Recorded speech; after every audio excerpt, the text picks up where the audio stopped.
enriquecendo ideias com vocês, porque eu sozinha não vou tecer nada, confesso. Eu andei sumidíssima desse canal, mas foram por múltiplas razões que não cabem aqui agora.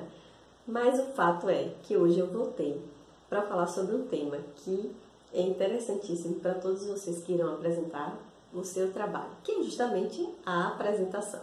Chegando no final de semestre, todo mundo fica louco para saber o que necessariamente eu vou colocar na minha apresentação. E por mais segurança que você já tenha, sempre existem algumas dúvidas, o que pode e o que não pode.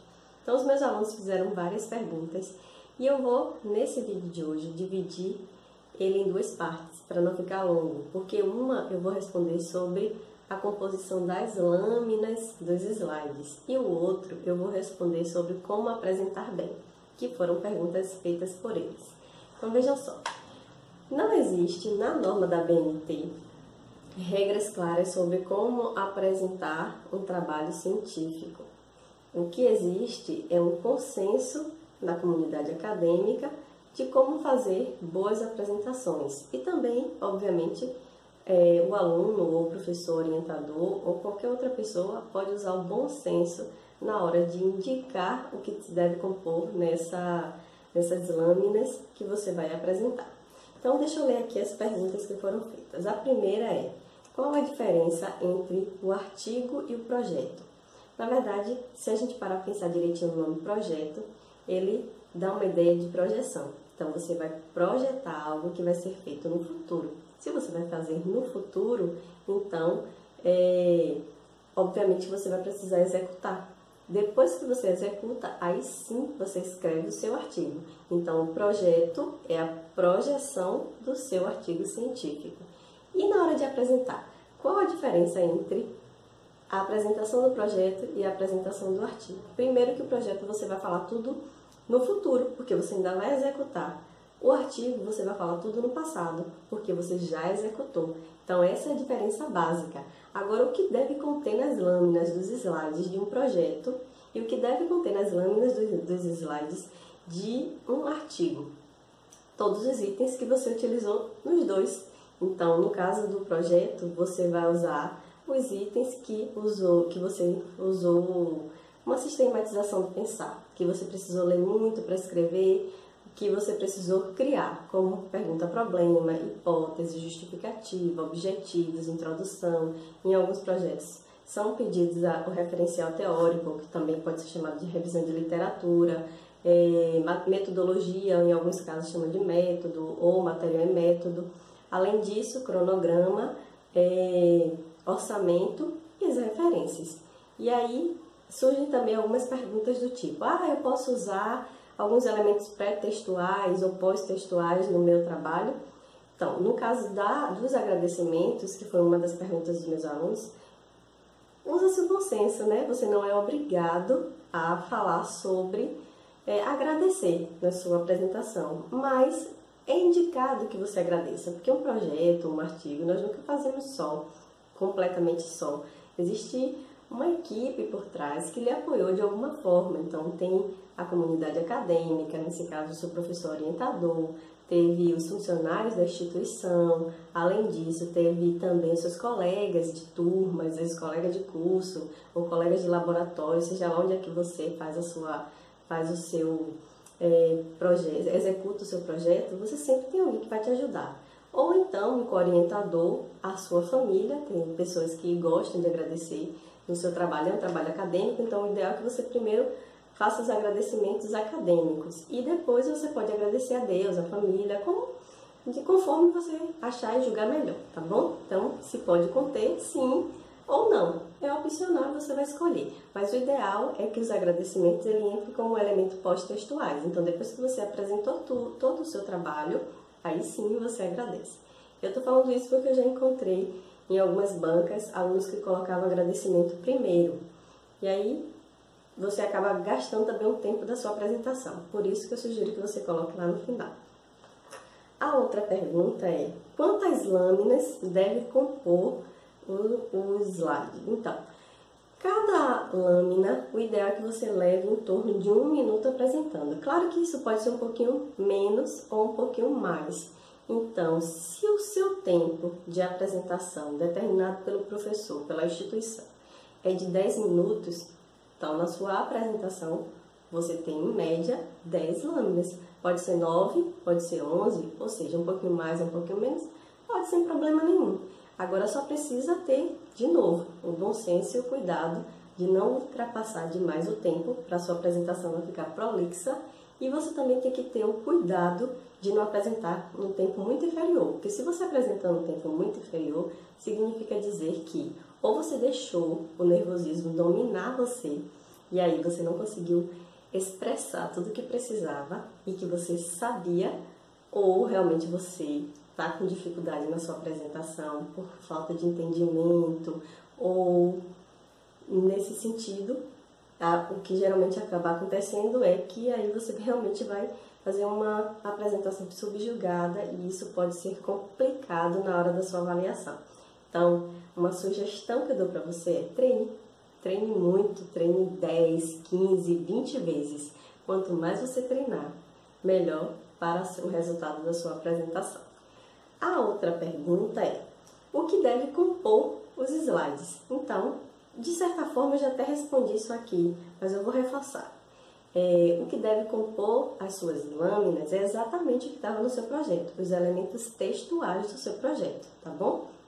A quarta pergunta é: qual a ordem dos conteúdos das lâminas? Então, a mesma ordem do seu projeto ou a mesma ordem do seu artigo. Se o seu artigo, se o seu projeto começa com uma problemática, então você primeiro vai apresentar a sua problemática. É claro que o título já foi apresentado lá na primeira lâmina, então depois vem problemática, justificativa, enfim, você vai olhar a norma da ABNT para verificar qual é a ordem que o seu projeto deve vir organizado. Então, a mesma coisa também na sua apresentação. A pergunta de número 5 é: a apresentação deve ser idêntica ao do projeto escrito? Sim, deve ser idêntica. Evite trazer elementos extra ou informações que sejam suprimidas. Por que evitar elementos extra? Primeiro, porque você não vai ter como provar o que você está dizendo. Quando você traz tudo que está no seu projeto, o seu avaliador ou os avaliadores que estão na banca tem como verificar se aquilo que você está dizendo corresponde ao que está no seu projeto. Principalmente porque existem as referências. Então, mesmo que ele não tenha todo o trabalho na mão naquele momento, ele pode ter consultado antes da sua apresentação, ou no caso do professor que vai corrigir o projeto de pesquisa, ele pode consultar depois. Mas se você dá informações que não existem no seu projeto, fica difícil de verificar isso, a não ser que o professor use um recurso tecnológico na hora e vá verificar isso no celular, na internet, para ver se o que você está falando realmente procede, tá bom? Então, para evitar qualquer dano, é melhor você usar somente o que está no seu projeto. A pergunta de número 6 é: tem que ter sumário na apresentação? Não tem que ter sumário. O sumário é um elemento pré-textual, então ele tem que estar lá na sua parte escrita. Na apresentação não é obrigatório. A pergunta 7 é: pode colocar justificativa, pergunta e hipótese tudo na mesma lâmina? De novo, entra o bom senso. Poder você pode, você só precisa tomar cuidado com a poluição, para os slides não ficar poluído, cheio de informação, e isso se torna cansativo e chato para quem está assistindo a apresentação. A pergunta de número 8 é: tudo que se fala na introdução e na referência deve ser citado? Então, você tem que trazer os autores e, obviamente, provar quem são esses autores, trazer o que eles falaram e provar quem são eles, né? Colocando ali a citação, até porque a gente tem que referenciar e dar crédito a quem tem crédito. Todo o seu projeto ele foi construído baseado em informações que você leu de autores que te subsidiaram, né? Que te forneceram esse conhecimento. Então, obviamente, você tem que citar. Agora, claro que você pode explicar também aquilo que o autor falou, até porque nem todo mundo que está assistindo a sua apresentação domina o seu conteúdo. Pode ter visitantes, espectadores que só querem verificar uma apresentação de TCC. Então, há outros alunos que vão apresentar no futuro, curiosos. você precisa explicar, ou até membros da banca mesmo, né? Pode ser que alguém não seja específico da área, não conheça aqueles autores, não conheça o seu assunto, e aí você precisa dizer o que é que você está tentando externar ali, o que é que o autor estava dizendo ali naquele fragmento de texto. A pergunta de número 9 é: qual o tamanho da fonte? Então, essa é uma pergunta muito frequente. Que tipo de fonte, ou então qual o tamanho da fonte que eu tenho que usar? Sempre optem por fontes que já são padrão. Por exemplo, Times, o Arial. Agora, o tamanho, a sugestão que eu sempre dou, para não ficar nem exagerado em termos de tamanhos aumentado ou diminuído, eu sempre sugiro utilizar nos títulos tamanho 36, pode variar entre 36 a 40, e aí é uma sugestão minha. Também tem alguns slides que falam sobre a apresentação que vem dando essas sugestões. E no corpo do seu texto você usa entre 24 e 28. Qual é a dica-chave que eu dou?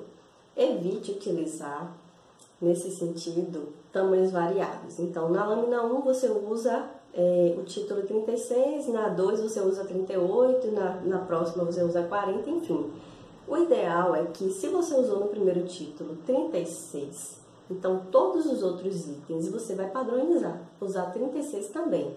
A mesma coisa no corpo do texto. Se usou 24, vai usar 24 em todos. O padrão é essencial para a sua organização e também para a estética do seu slide. Então, evite variações, porque vai ficar estranho. Quando você passa a lâmina, todo mundo que está assistindo, que se estiver prestando atenção, realmente vai notar que existe uma diferença entre uma e outra.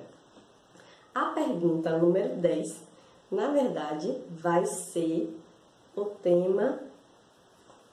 já foi a pergunta sobre o corpo, eu já respondi. A pergunta número 11 é: pode colocar imagens na apresentação?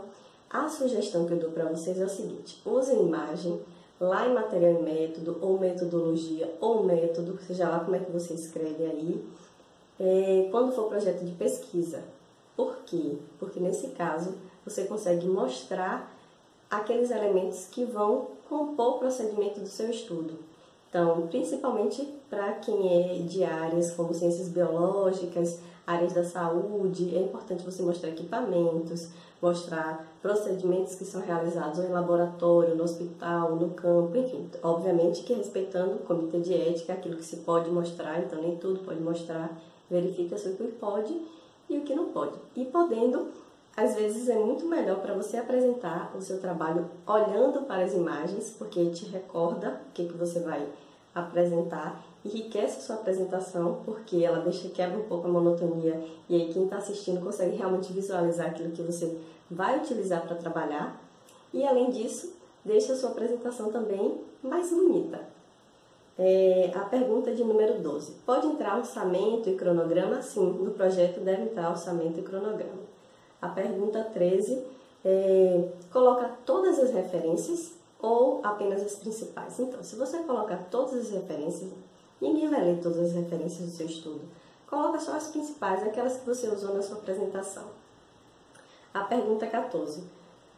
Que era sobre os agradecimentos, eu já respondi que sim, você pode colocar lá no finalzinho. E a pergunta número 15 é que vai ser o tema do próximo slide, que é o que deve conter ou evitar numa apresentação e como apresentar bem. Eu espero que essas dicas tenham ajudado vocês e esperem o próximo vídeo, porque esse é a grande chave da apresentação. Um grande beijo e até a próxima!